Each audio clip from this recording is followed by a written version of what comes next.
how's it going, everyone? So, I just got done with, another major recording project. Some of this stuff has taken me a long time, because it's a lot. There's many songs, multiple different people wanting me to record, and then in addition, I'm really OCD about I'm too much of a perfectionist, so it's like, if I don't get it exactly right, then I restart, you know, so it's like, sometimes I can get frustrating, but, you know, I think it's best to, you know, do it that way and not settle for slop and just be like, here you go, here's your tracks, thanks for paying me my money, and this is the best I'm going to do for you. You know, I always try to make sure I do my best. So anyway, with that said, I wanted to show you a couple new things. This floor tom of my pearl,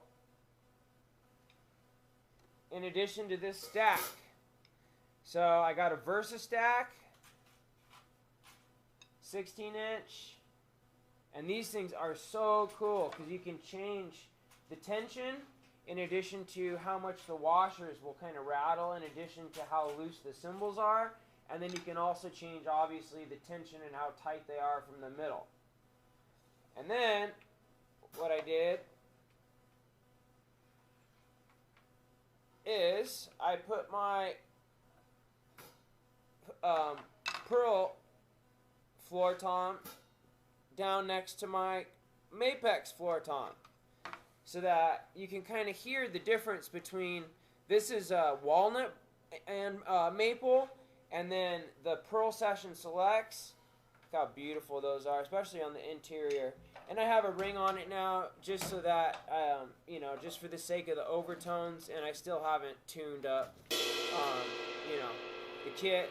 I'm still waiting on my, my pearl clamps, basically dog bone clamps, but I ordered them well in advance, anticipating this, and I have the pearl arms, you know, to mount them to the Opti mounts, but I don't have the clamps to go, you know, either a fast clamp or the pearl clamps to attach the arms to a cymbal stand yet. And like I said in the last video, I swore off racks. I will never use racks again. So anyway, you just got to be patient, and I imagine those will be here. I almost drove to Guitar Center today just to go buy some, but I've already bought two, so I didn't want to spend another, you know, $100 on something that I'm going to get in a couple days anyway. So, even though these are the same dimension, you're going to be flabbergasted when you hear the difference in tone and resonance and punch.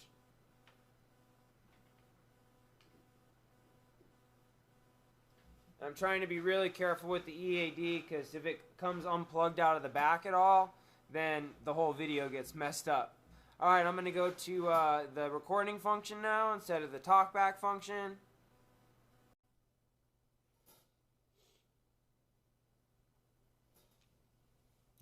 So here's how all the drums sound together. Oh, and right now too, because I'm doing the recording project, I have this 25-ply OCDP maple snare, and I fixed it up for him. So I put an Evans HD dry on top, I put a new reso on the bottom, and I put a 30-strand pure sound wires on the bottom for him.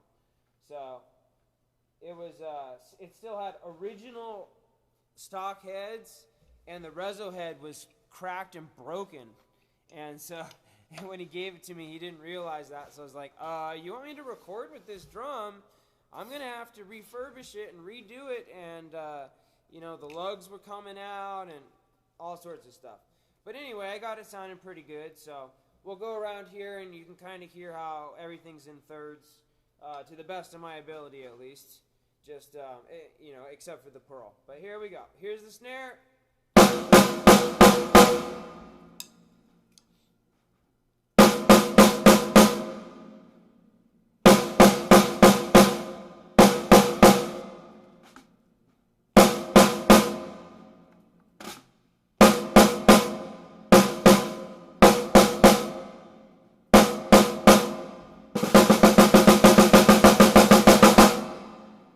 Sounds pretty good to me.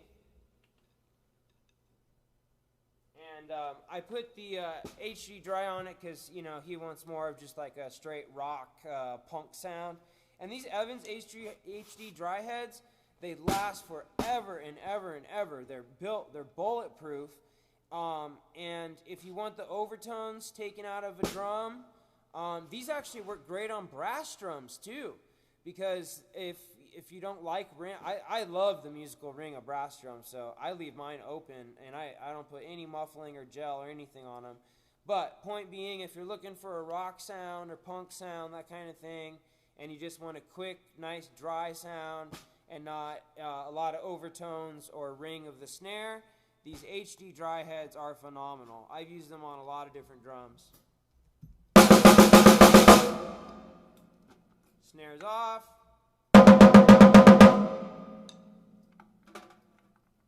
Then we'll go to the rack tom.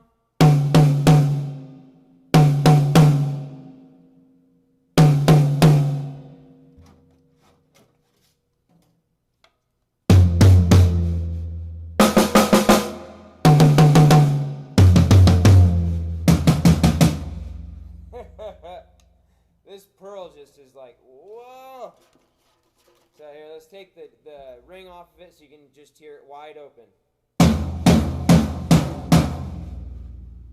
I mean, this thing is going to be so punchy and fat and deep, and this is still with the stock heads and not tuned. So, I mean, once I get this thing dialed in, like this floor tom, I'm going to be using this floor tom in a lot of my setups and just create hybrid kits out of it. So, and that's why the ring on it, especially when you're recording, you don't want a bunch of mud created. You know, you want the sound. You want to, in my case, I like diving pitches, and then you want it to be quiet, so that way you're not just creating a bunch of mud as you go through it.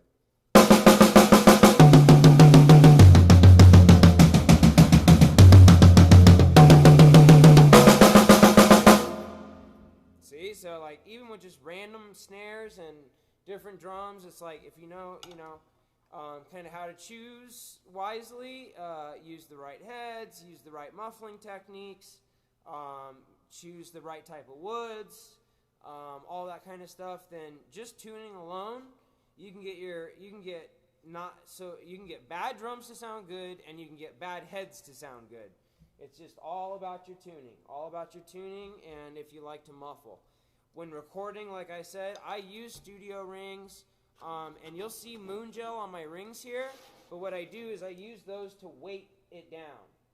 So the moon gel isn't touching the head, the moon gel is on top of the ring so that you don't get any buzz from the ring. Sometimes when you put studio rings on, it'll have a little bit of that buzz as it kind of vibrates on the batter head from the frequencies. So if you just weight it down a little bit, and sometimes I kind of stick them a little bit on the edge of the hoop, then you won't get the buzz sound. So that's a little trick you can use if you ever use studio rings. For recording, it's important. And you hear that nice diving sound? Boom, boom.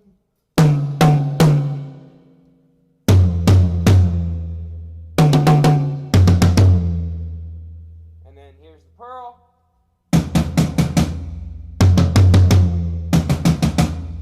And isn't that absolutely incredible? It's like the depth is quite a bit different, but they're both 16s.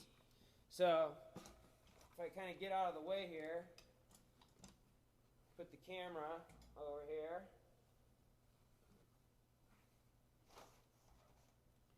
You can see that they're both 16s.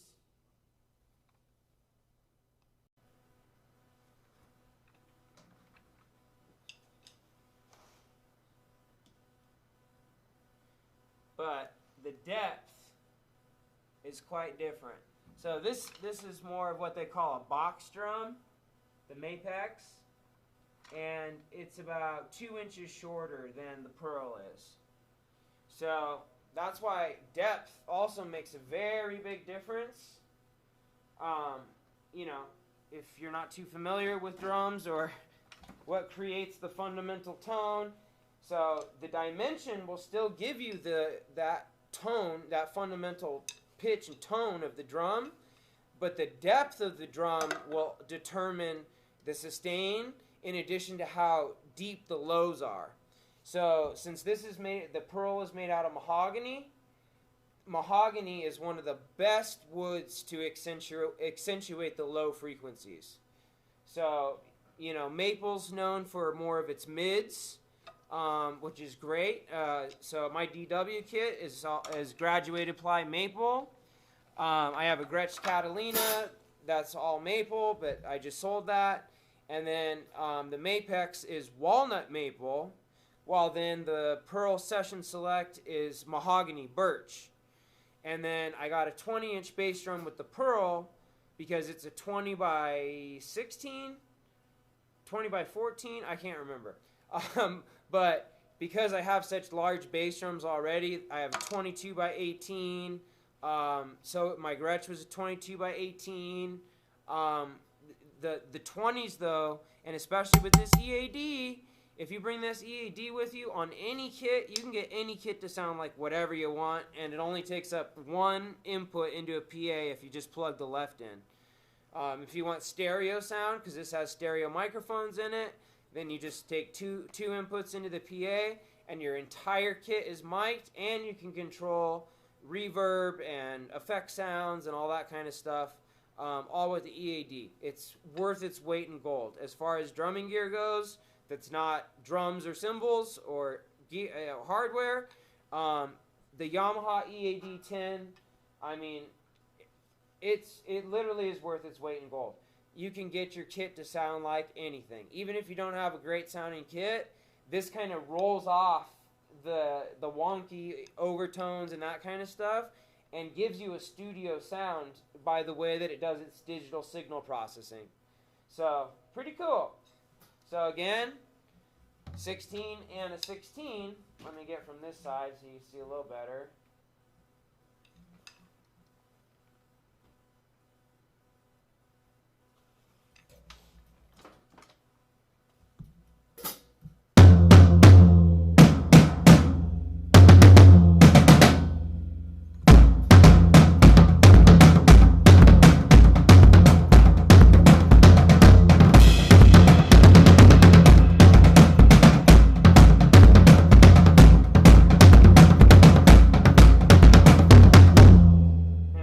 I still have the talk back on, so that's probably blasting.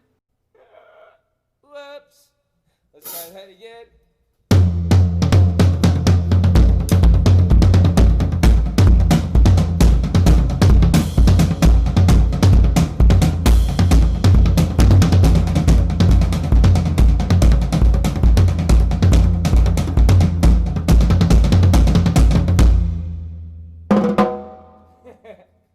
So you can hear, man, these Pearl Session Selects are just like, they're so deep and so fat and so punchy. It's incredible. It's absolutely incredible. I absolutely hate Pearl's mounting system, but besides that, the drums, I mean, they're bulletproof.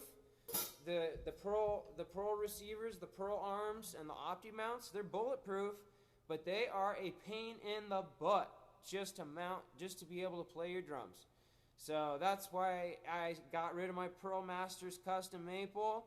That was an awesome kit, but I had to use a rack just to get stuff to work with it. And, taking an hour to set up a kit just to be able to play a set or a rehearsal is just, it's not feasible whatsoever. So whatever's quickest, easiest for me to get to playing the fastest, that's the way I go. So, all right, last but not least, we'll just kind of do a little playing, and I'll show you the stack too, okay? The stack's cool.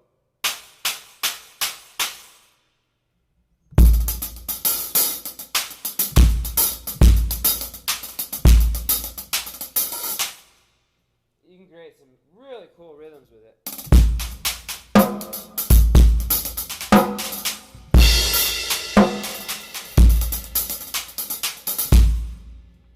Snare back on, and it's nice 9:30 o'clock. It's 9:30 o'clock. It's 9:30 here, so I really can't be loud or play very long.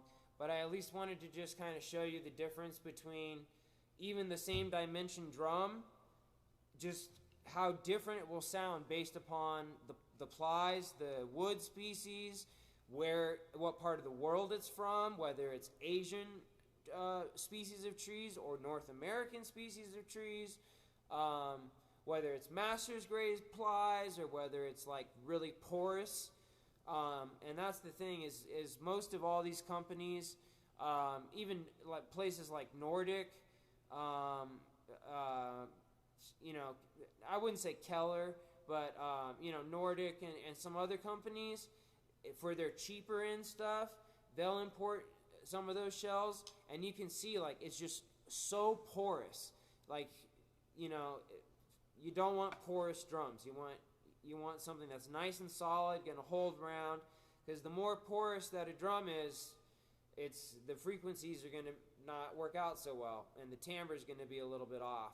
I mean, it'll still sound good, but it won't sound as good as like a hard rock, North American hard rock maple or birch or that kind of thing, just because of where it grows and the hardness of the wood and the plies that they use. So just sharing some information. But here's the OCDP snare with the snares on.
compared to the same of the Mapex. So just because of the wood materials, the depth, and then, well, I also have a coated head on this and a clear, and still the factory head on this. But boy, do I love this pearl floor tom. Sounds really, really great. So just going to add that to some of my other setups. But I think everything's sounding good in thirds, and I like this stack a lot too. It's pretty cool. So have a good one, guys. Happy drumming. Love you.